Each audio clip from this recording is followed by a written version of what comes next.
Alright guys, welcome back, and we have the new horror stuff finally in the game. A lot of people were waiting for this Seti, the sarcophagus, and also the other guys that you can summon. And then obviously X is a very strong rank XYZ 8 engine with that you have in your extra deck here, and I want to show you two deck lists that I think are some of the best ones if you want to play pure Horus. Obviously there are different variants that you can play. There's Horus Orcust, there's Horus with the Naturia stuff, there you can also play Horus with Phantom Knights, you can play Horus I think kind of with the punk stuff. But if you really want to play a pure variant where the main engine that you are using is Horus, then I think some version of Horus Stun is what you want to play, because these cards are very great at controlling the game state, and obviously they represent a lot of value over time. So on your turn and also on your opponent's turn, if you're not aware, I think the Canopic Protector is very nice, the continuous trap, which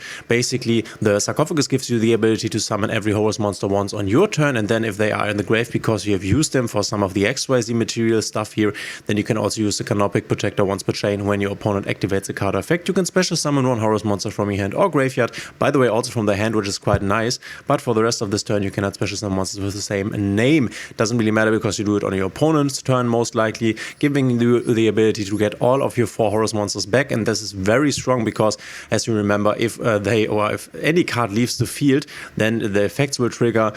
This will be able to send one card on the field to the graveyard. If something leaves the field, this one is able to draw as many cards as you have different names in your main monster zone, which will most likely be 4 at this point.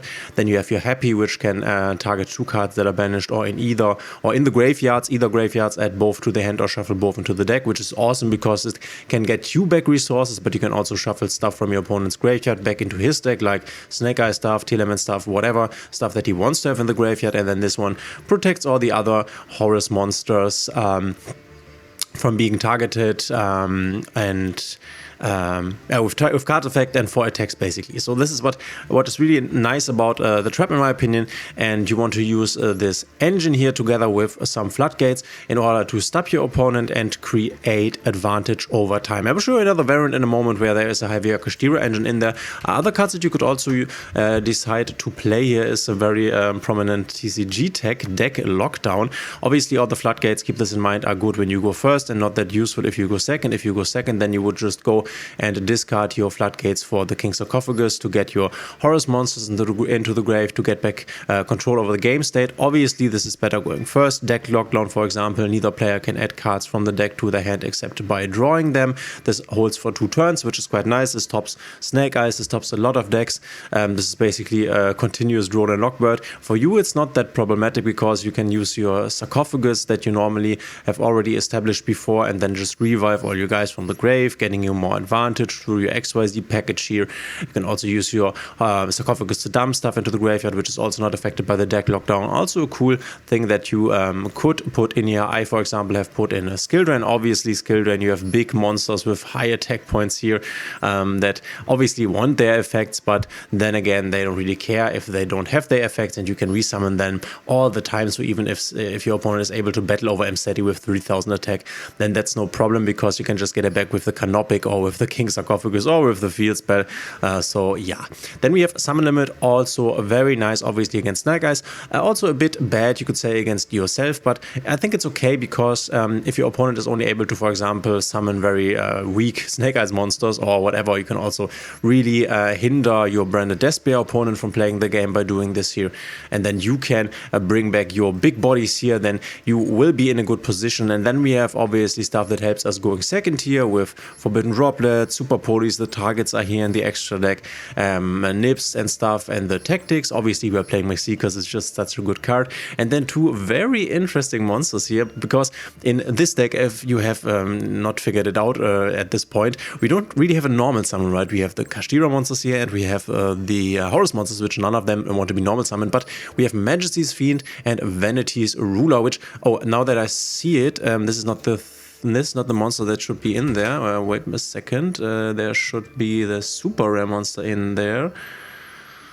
Okay, I will show you this in the other deck list. It's in the other deck list, but you have this one, Majesty Fiend. You can just normal summon it by tributing one monster, and then neither player can activate monster effects. So this is another lock.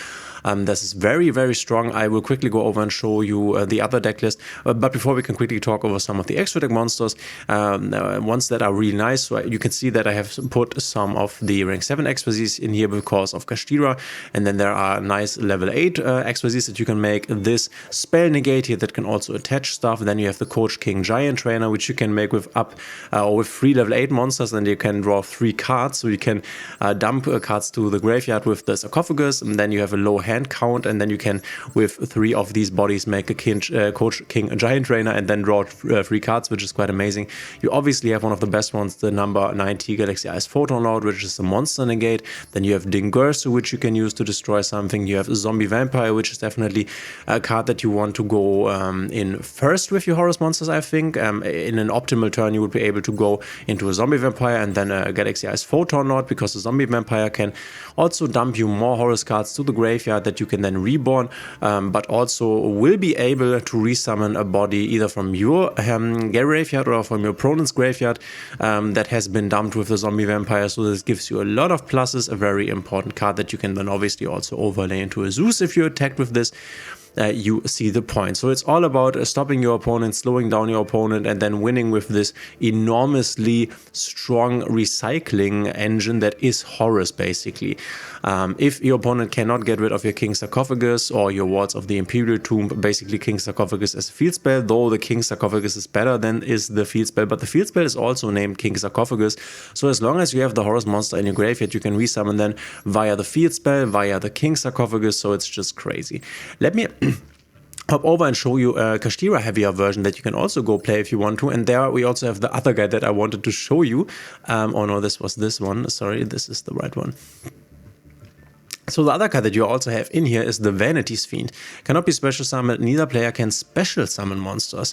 In my opinion, this might even be the better one of these two, but it doesn't really matter because this is really nice. Now you have 6 normal summons basically that you can use. So for example, you might be able to go into your Zombie Vampire with 2 of your Horus monsters, and then you might have 1 Horus monster left that you have dumped. In this case, you could just normal summon tribute a Vanity's Fiend or a Majesty's Fiend, depending on what you have in your hand. And if you're going second, then obviously these guys are can be great, but might not be that great, depending on what your opponent has on its board. Obviously, if you can establish them, let's say your opponent has a lot of effects ready that wants to negate you, and you are able to just resummon one of your Horus guys from the graveyard and then normal summon, for example, the Majesty's Fiend, then your opponent is not able to activate any effects, neither the hand traps from his hand, nor the cards on his field, nor the cards in his graveyard, for example, Promethean Princess or something.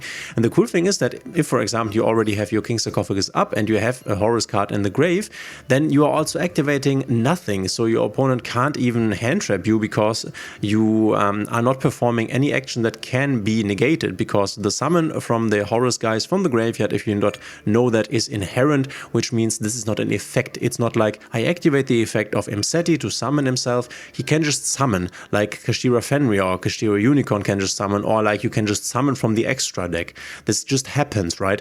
And then you can just normal summon, which a normal summon is also not something, or a tribute summon in this case. A tribute normal summon is also not really something that your opponent can do something about. And then you just have the guy on the field, and yeah, your opponent can then not activate anything or cannot special summon something.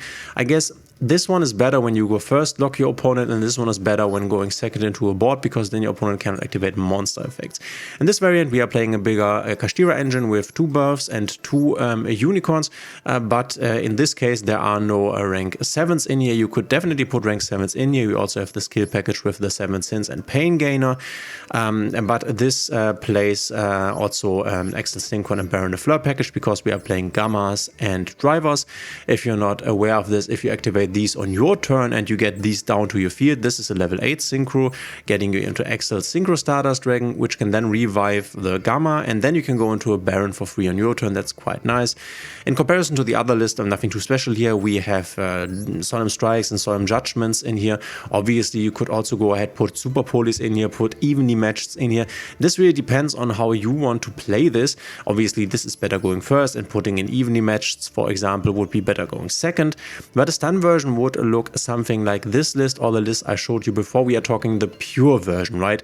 Whenever you mix this with another engine, it is no really longer stun, because this together with Orchest engine is not really stun, this together with the Punk engine isn't really stun, and this together with also, for example, mix this with Photon Lord, because obviously we are already seeing the Photon Lord here, which is also not really a stun deck. So pure Horus, unfortunately, in my opinion, if you want to play it like really effectively, or at the most effective point that it can be played, it is a stun deck actually. And this is what the lists could look like if you want to play it like this.